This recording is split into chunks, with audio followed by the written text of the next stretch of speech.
Monsieur le Président de l'Assemblée nationale, Mesdames, Messieurs les honorables députés, Mesdames, Messieurs les ministres et secrétaires d'État, Mesdames, Messieurs les anciens présidents de l'Assemblée nationale, Mesdames, Messieurs les représentants des corps constitués de l'État, Sénégalaises et Sénégalais, chers compatriotes. Monsieur le Président de l'Assemblée nationale, honorables députés, c'est avec un profond sens du devoir et une vision claire pour l'avenir que je me présente aujourd'hui devant cette auguste Assemblée. À cet effet, je prends la parole humble face à l'immensité de la tâche à accomplir. À travers votre institution, je partage avec les 18 millions de Sénégalaises et Sénégalais vivant dans les villes, dans les campagnes et de la diaspora, la politique générale du gouvernement pour les 5 prochaines années, adossée à une doctrine et des principes de rupture systémique pour les 25 prochaines années. En cette année 2024, les Sénégalais ont montré à 2 reprises à la face du monde que nous sommes un grand peuple, une grande démocratie. Beaucoup ont douté, mais les Sénégalais dans leur majorité ne l'ont jamais fait. Nous avons regardé l'avenir parce qu'il était synonyme d'espoir. Nous avons affronté les épreuves pour avancer. Avancer pour ne jamais sombrer.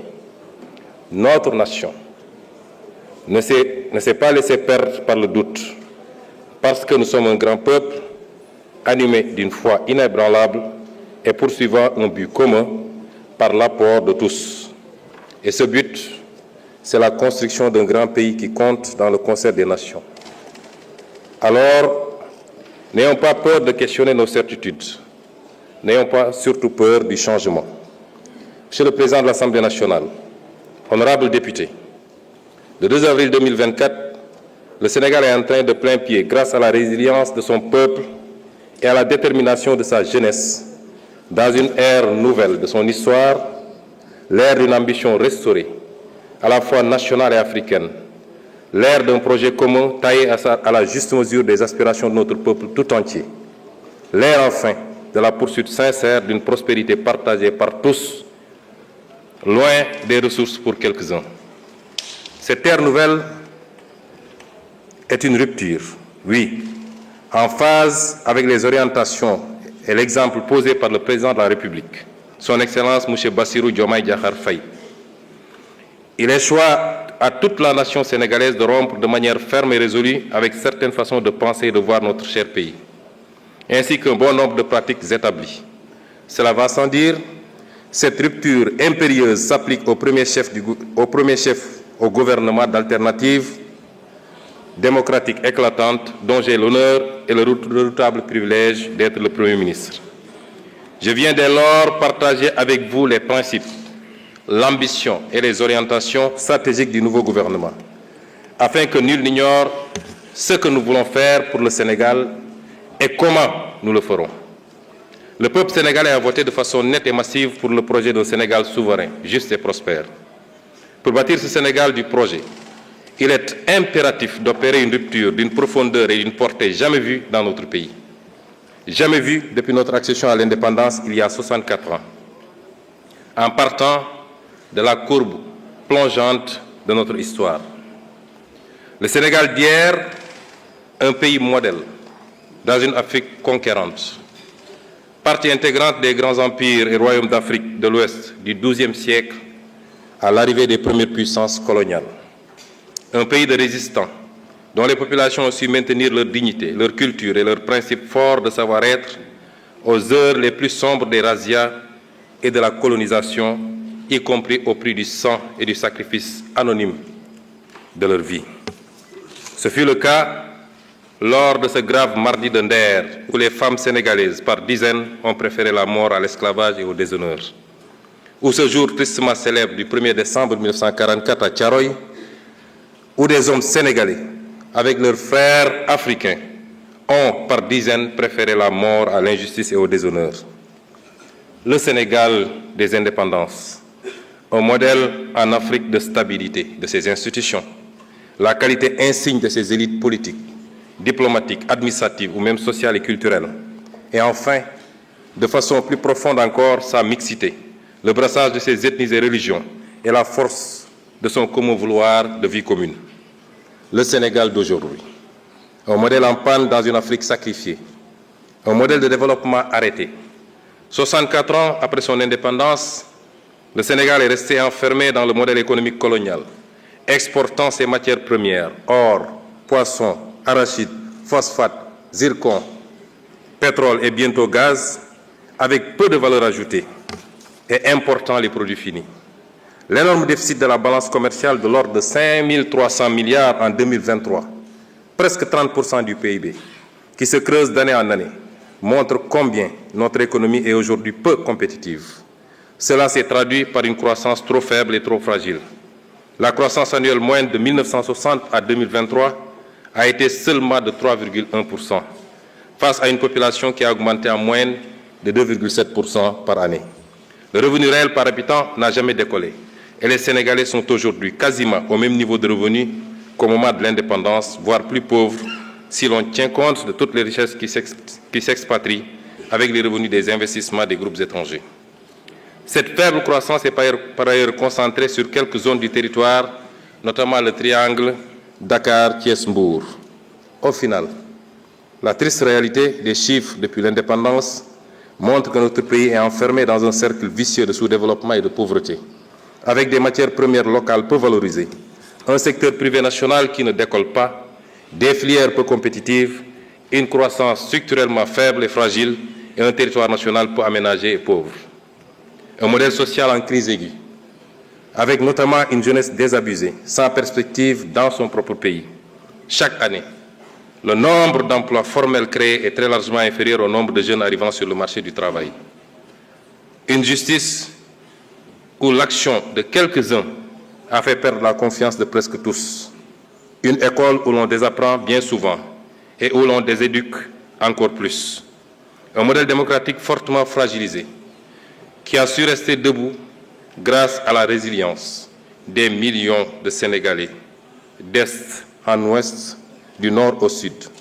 Notre peuple, notre précieuse démocratie a vacillé, mais elle a tenu. Dieu merci. Hommage au peuple sénégalais, en particulier à sa jeunesse, pour la lutte qu'il a menée pour préserver ce modèle démocratique, cette force vitale pour la résistance démocratique. Chers jeunes, chers concitoyens, nous devons désormais la mobiliser pour le développement du pays. Toutes ces régressions que je viens d'énumérer de notre pays s'illustrent de la manière la plus dramatique dans la situation que nous avons héritée du régime sortant. Je m'en vais vous faire en quelques lignes l'état des lieux et les mesures immédiates de redressement, puisque le programme ou les projections que je vous ferai plus tard ont déjà démarré depuis 8 mois. Monsieur le Président de l'Assemblée nationale, honorables députés, les actes que le Président de la République a posés depuis sa prise de fonction manifestent clairement ce tournant que notre nation se doit de prendre pour restaurer le crédit de l'État et de l'administration publique devant le peuple, ainsi que pour redresser toutes les dérives précitées. En effet, dès sa prise de fonction, il a chargé le gouvernement de mettre en place un plan d'action d'urgence dans l'attente de l'adoption du nouveau référentiel des politiques économiques et sociales. Dans ce cadre, le gouvernement a enregistré d'importantes réalisations au cours de ces 8 derniers mois qui ont balisé le chemin à la vision d'un Sénégal souverain, juste et prospère, ancré dans les valeurs fortes. Nous nous sommes tout d'abord attaqués à la mère des batailles, à savoir l'établissement de la situation de référence des finances publiques, de l'état des lieux des contrats au niveau des secteurs stratégiques et la reddition des comptes. Bref, un Sénégal juste puisque transparent et au meilleur standard de la bonne gouvernance. À cet égard, nous ne pouvions pas nous imaginer un seul instant que le mal était si profond. L'audit des finances publiques sur la période du 1er mars 2019 au 31 mars 2024 est à ce point particulièrement révélateur des dérives du précédent régime, avec notamment les niveaux du déficit budgétaire et de la dette publique minorés. Cette situation a eu notamment comme conséquence la suspension des financements attendus en 2024 du Fonds monétaire international et de la Banque mondiale et le gel du programme économique et financier appuyé par le FMI. C'est le lieu, une fois de plus, de rendre hommage au président de la République qui a préféré sacrifier à cet exercice de transparence plutôt que de démarrer son magistère dans le mensonge. Il nous est également apparu indispensable, dans l'environnement laxiste ayant prévalu durant le dernier régime, de procéder à la revue de tous les contrats signés dans les secteurs stratégiques, en vue de nous assurer de leur conformité à notre législation. Maximiser les retombées économiques et sociales pour notre pays et préserver les ressources pour les générations futures. Outre ces travaux, l'exigence de reddition des comptes a été étendue aux nombreux chantiers payés non achevés, les hôpitaux, les écoles et universités en construction, les maisons de la jeunesse, et j'en passe, aux soupçons de corruption, de surfacturation et de détournement de fonds dans des projets et sociétés d'État. Toujours dans ce registre, il a été procédé à l'audit des ressources humaines, trouvées sur place par les différents ministres à leur prise de fonction pour traquer tous les recrutements indus sous la forme de personnel contractuel. Pour donner une idée de l'ampleur des pratiques du régime précédent, le ministère en charge de la fonction publique a recensé environ 29 000 contractuels recrutés en marge de la réglementation en vigueur. De même, pour marquer une rupture nette dans le sens de la bonne gouvernance, le président de la République, le Premier ministre et l'ensemble des membres du gouvernement ont procédé à la déclaration de leur patrimoine dans les délais fixés. Enfin, de graves scandales ont été décelés dans la gestion foncière, qu'il s'agisse de l'occupation du domaine public maritime ou de l'accaparement de terres sans commune mesure par des privés et des sociétés civiles immobilières écrans, au niveau des lotissements des zones foncières, effectués notamment à Dakar, à Thiès, en particulier à Mbourkat. De manière plus grave et répréhensible, il est à noter la prévarication et la privatisation du patrimoine foncier et bâti de l'État. Pour rester dans ce registre de la bonne gouvernance, je voudrais également évoquer les avancées majeures enregistrées dans l'administration de la justice, dont le fonctionnement a été notablement instrumentalisé par le régime sortant. Une des réalisations majeures dans ce domaine au cours des 8 derniers mois a été l'organisation des assises de la justice avec la participation inclusive des citoyens. Les autres réalisations ou initiatives lancées ont trait à la protection des lanceurs d'alerte, la modernisation de l'administration pénitentiaire et la prise en charge judiciaire des dossiers des victimes de la période préélectorale. À cet effet, en plus de l'inscription budgétaire de crédits destinés aux victimes, il sera proposé à votre auguste Assemblée, dans les semaines à venir, un projet de loi rapportant la loi d'amnistie votée le 6 mars 2024 par la précédente législature. Pour que toute la lumière soit enfin faite et les responsabilités établies de quelque bord qu'elles se situent. Il ne s'agit pas ici de chasse aux sorcières, encore moins de vengeance, car aucun sentiment de revanche ne nous anime. Loin de là, il s'agit simplement de justice, pilier sans lequel aucune paix sociale ne peut être garantie.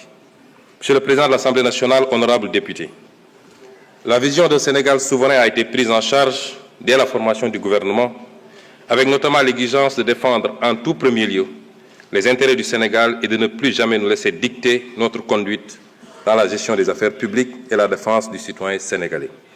Il en est pour preuve les positions ouvertement affichées par M. le Président de la République dans les instances internationales, que ce soit à la tribune des Nations Unies, au Forum mondial pour la souveraineté et l'innovation vaccinale, au sommet des Jeux olympiques du développement durable, aux réunions de l'Organisation de la coopération islamique. Nous militons pour un rééquilibrage de la gouvernance mondiale et le respect des valeurs universelles de paix et de droits de l'homme, en particulier la fin du génocide à Gaza et la reconnaissance des droits inaliénables du peuple palestinien. Au demeurant, au plan interne, la célébration du 80e anniversaire du massacre des tirailleurs sénégalais à Thiaroye, le 1er décembre 1944, a été l'occasion d'affirmer notre exigence de souveraineté dans le rétablissement des faits, tronqués, maquillés et cachés depuis 80 ans. Le non-renouvellement à l'expiration de son délai, le 17 novembre 2024, des accords de pêche qui lient le Sénégal à l'Union européenne marque également notre volonté unilatérale de défendre les intérêts de notre pêche artisanale, de notre armement national et de notre industrie locale de pêche.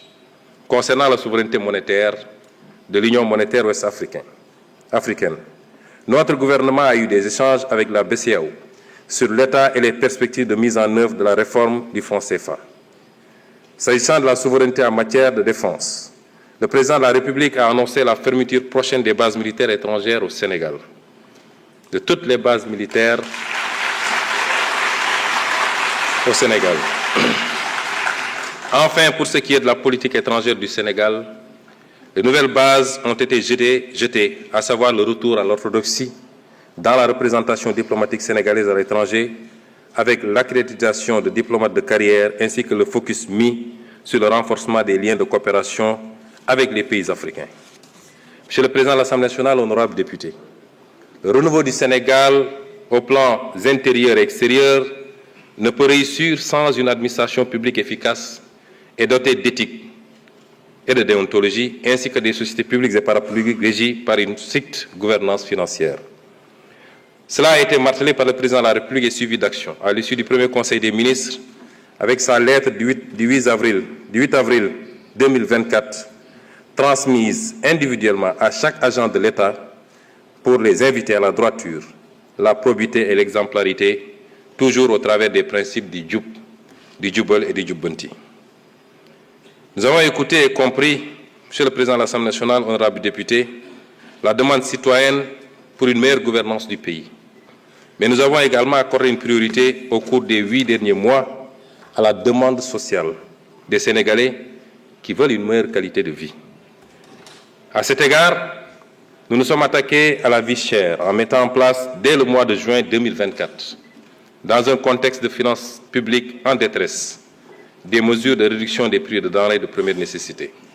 Concernant le coût du carburant et de l'électricité, les mesures utiles ont été prises pour le rétablissement de l'orthodoxie dans la passation des marchés d'approvisionnement en hydrocarbures et la diversification de leurs sources. S'agissant du cadre de vie des Sénégalais, notre gouvernement a engagé depuis le mois d'avril de fortes initiatives pour la gestion des inondations et les crues, pour le fonctionnement régulier du ramassage des ordures par l'appurement des arriérés.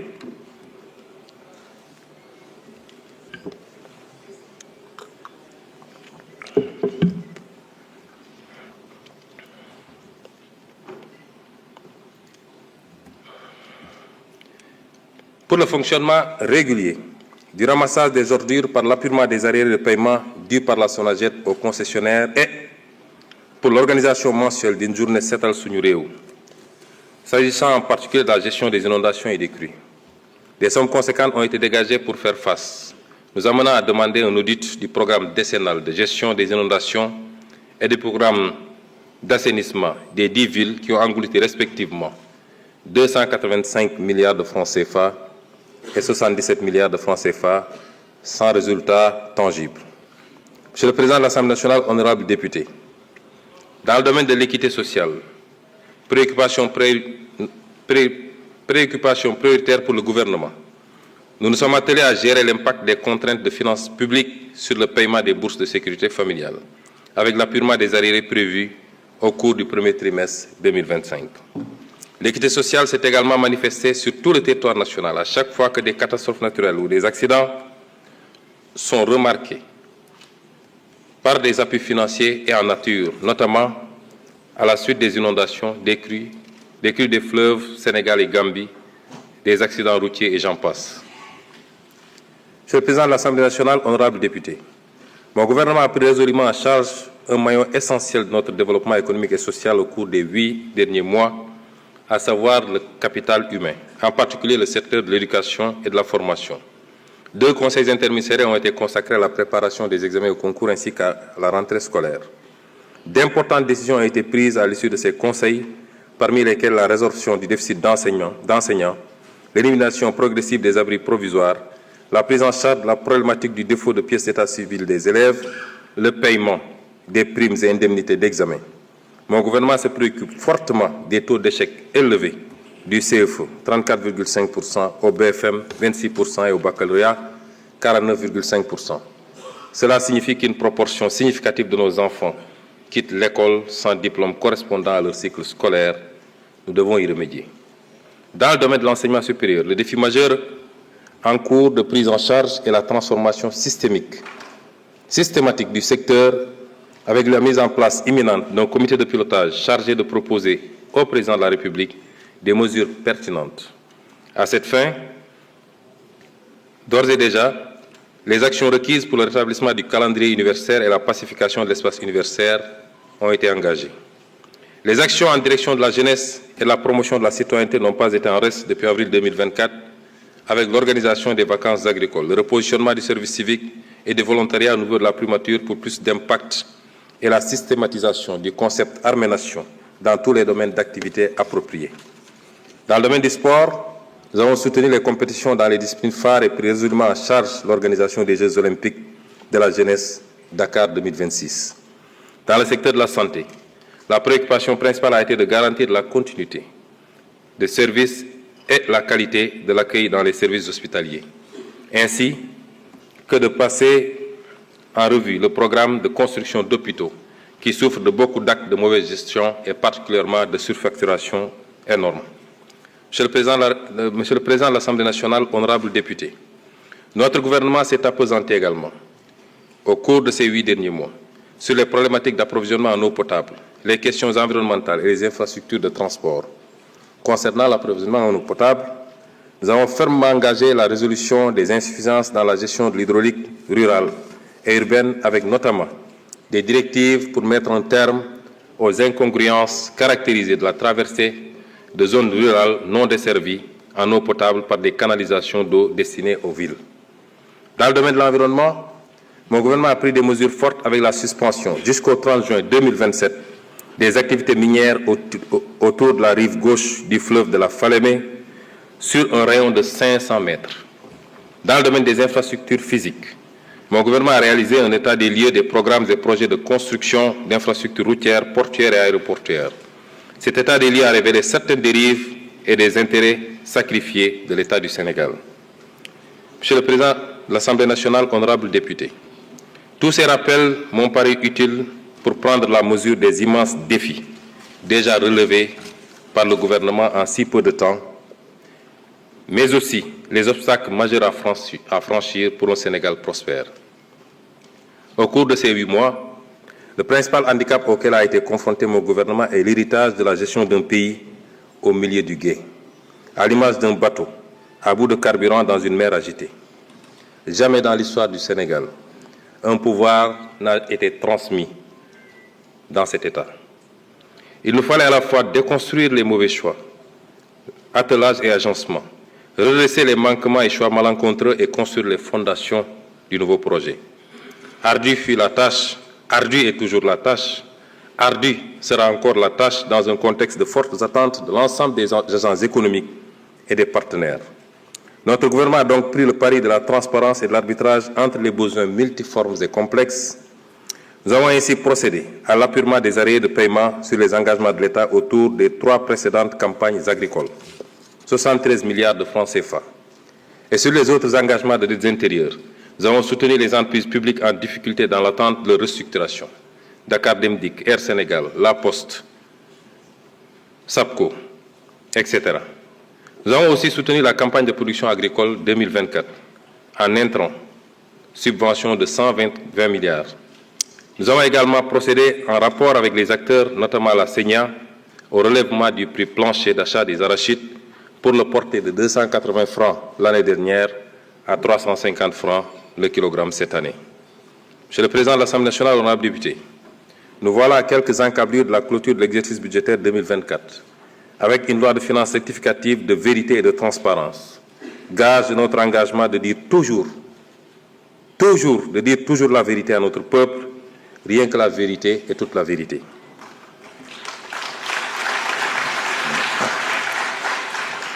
Nous n'avons pas pu tout faire, nous n'avons pas pu tout satisfaire tout un chacun malgré notre extrême conscience de l'impact sur les opérateurs économiques qui ont eu à contracter avec l'État. avant l'arrivée au pouvoir de notre régime. Certains d'entre eux des dérives constatées en acceptant d'exécuter des marchés par anticipation et quelquefois sans contrat. Nous évaluerons la situation de chacun et procéderons au paiement selon les moyens de l'État durant la. Nous avons également lancé les audits fiscaux pour lutter contre la fraude fiscale et l'évitement fiscal. Cet exercice de construction, cet exercice de déconstruction, cet exercice et construction nécessite un dialogue social fécond. Dans ce cadre, sur les directives du président de la République, nous avons établi une situation de que nous traiterons dès le début de l'année 2025, au travers de rencontres avec les organisations syndicales. Le maître mot sera un exercice de vérité et de responsabilité, en s'accordant sur ce qui est réaliste et sur. Monsieur le Président de la République, Monsieur le Président de l'Assemblée nationale, ça fait longtemps que j'ai été absent de l'Assemblée, et ça, chaque minute, je siège à.